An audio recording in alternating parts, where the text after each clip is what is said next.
Assalamualaikum warahmatullahi wabarakatuh. Kami dari kelompok 7 akan menjelaskan sedikit tentang dewasa madya. Saya Hoirunisa Agustin dengan NPM 130221019. Saya Arfani Amalia dengan NPM 10030221004. Saya Regina Uloktaviani dengan NPM 10030221013. Menurut Harlock 1980, pada umumnya usia madya atau usia setengah baya dipandang sebagai masa usia antara 40-60 tahun. Masa tersebut ditandai oleh adanya perubahan fisik, mental, serta perubahan minat. Masa dewasa madya merupakan masa transisi di mana pria dan wanita meninggalkan ciri-ciri jasmani dan perilaku masa dewasanya dan memasuki suatu periode dalam kehidupannya dengan ciri-ciri jasmani dan perilaku yang baru. Ciri fisik pada dewasa madya diantaranya kulit yang tidak lagi sekencang dulu, rambut yang mulai memutih, mengalami gangguan penglihatan jarak dekat, mulai kesulitan mendengar suara yang low pitch, penyakit kronis mulai bermunculan seperti kanker atau serangan jantung, wanita mulai mengalami menopause, adanya penurunan pada memori dan intelektual, perubahan hormonal pada pria bisa mengarah pada erectile dysfunction. Menurut Harlock, tahun 1980, terdapat beberapa karakteristik atau ciri-ciri pada masa dewasa madya, yaitu yang pertama, usia madya merupakan periode yang sangat ditakuti. Kebanyakan orang menjadi rindu kepada masa muda mereka dan berharap dapat kembali pada masa itu. Yang kedua, usia madya merupakan masa transisi. Pada usia madya, cepat atau lambat, semua orang dewasa harus cepat menyesuaikan diri terhadap perubahan jasmani. Yang ketiga, usia madya adalah masa stres, penyesuaian secara radikal terhadap peran dan pola hidup yang berubah. Yang keempat, usia madya adalah usia yang berbahaya.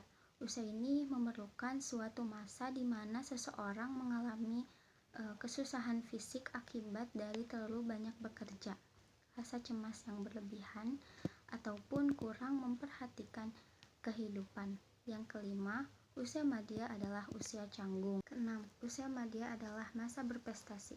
Ketujuh, usia madya yaitu masa evaluasi. 8. Usia madya dievaluasi dengan standar ganda. Yang kesembilan, usia madya merupakan masa sepi. Masa ini merupakan masa ketika anak-anak tidak lagi tinggal bersama orang tua. Dan yang ke-10, usia madya merupakan masa jenuh. Selanjutnya ada aspek perkembangan. Yang pertama ada perkembangan fisik. Masa usia dewasa madya diartikan sebagai suatu masa menurunnya keterampilan fisik dan semakin besarnya tanggung jawab. Suatu periode di mana orang menjadi sadar akan polaritas muda tua dan semakin berkurangnya jumlah waktu yang tersisa dalam kehidupan. Suatu masa ketika orang mencapai dan mempertahankan kepuasan dalam karir dan suatu titik ketika individu berusaha meneruskan suatu yang berarti pada generasi berikutnya.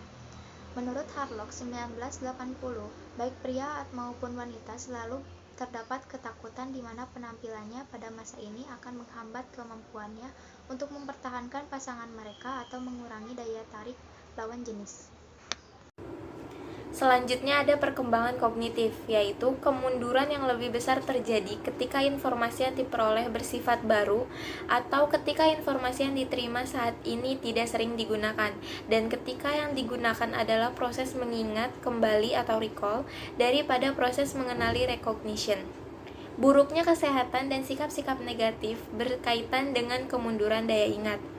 Menurut Shea, dewasa madya memiliki tahapan kognitif, yaitu 1.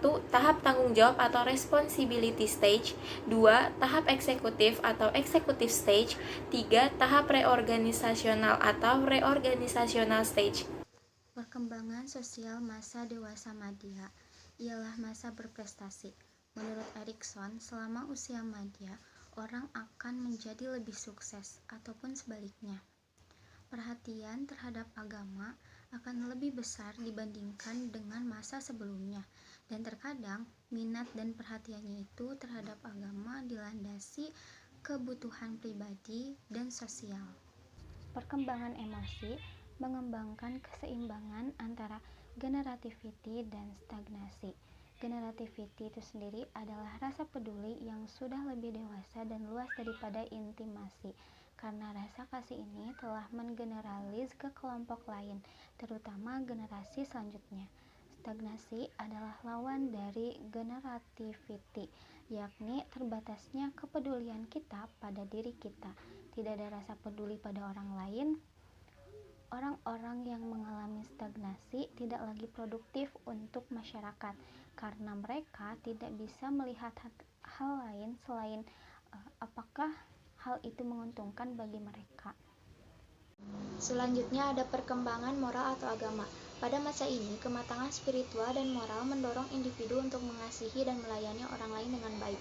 Seseorang yang telah berkembang pertumbuhan moral dan spiritualnya akan lebih pandai dan lebih tenang dalam menghadapi berbagai hal dan kesulitan hidup yang menimpa dirinya. Sebab dengan demikian, segalanya akan dipasrahkan kepada Allah yang Maha Kuasa dengan disertai ikhtiar menurut kemampuannya sendiri.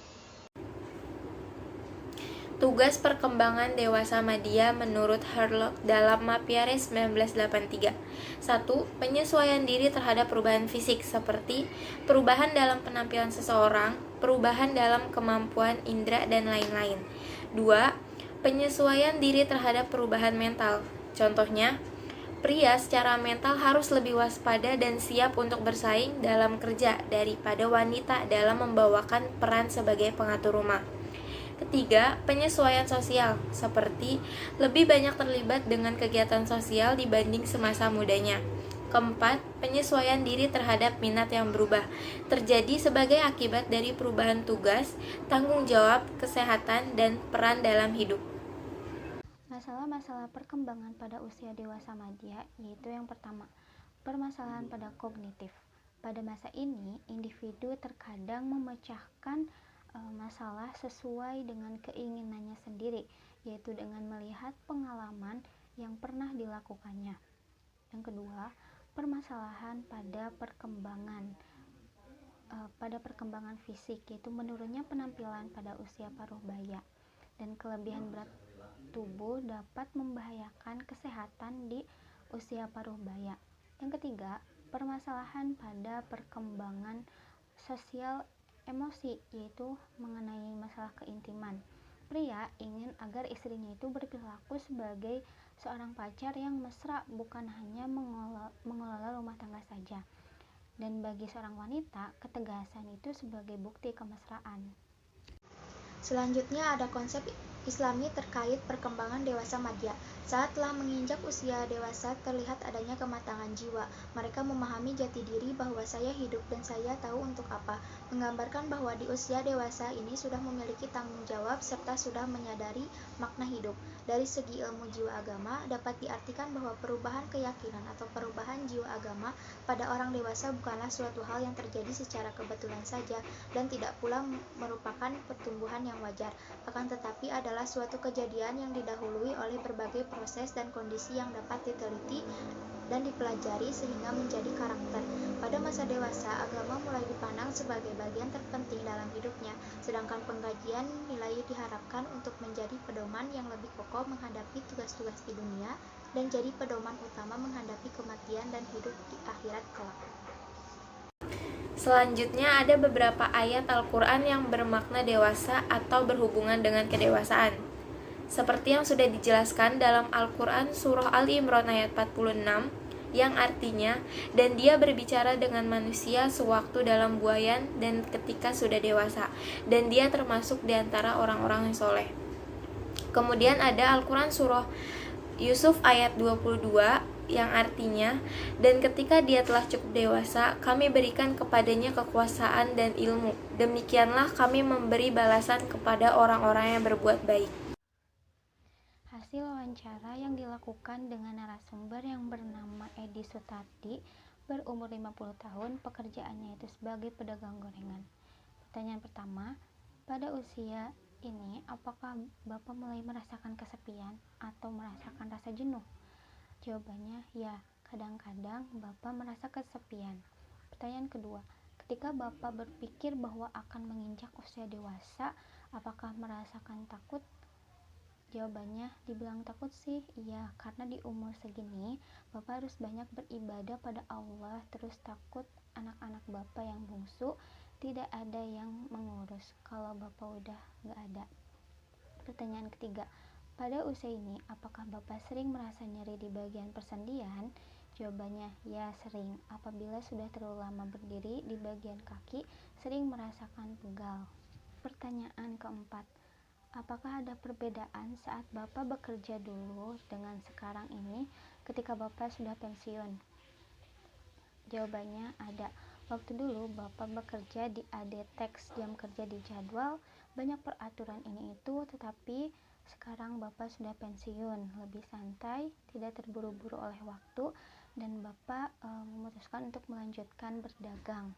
Yang kelima, apa yang menjadi fokus Bapak saat ini? Jawabannya, lebih fokus untuk memperbaiki ibadah dan bekerja untuk mencari nafkah buat keluarga, dan pastinya harus selalu menerapkan pola hidup sehat. Sekian dari kelompok kami, mohon maaf apabila ada kesalahan. Wassalamualaikum warahmatullahi wabarakatuh.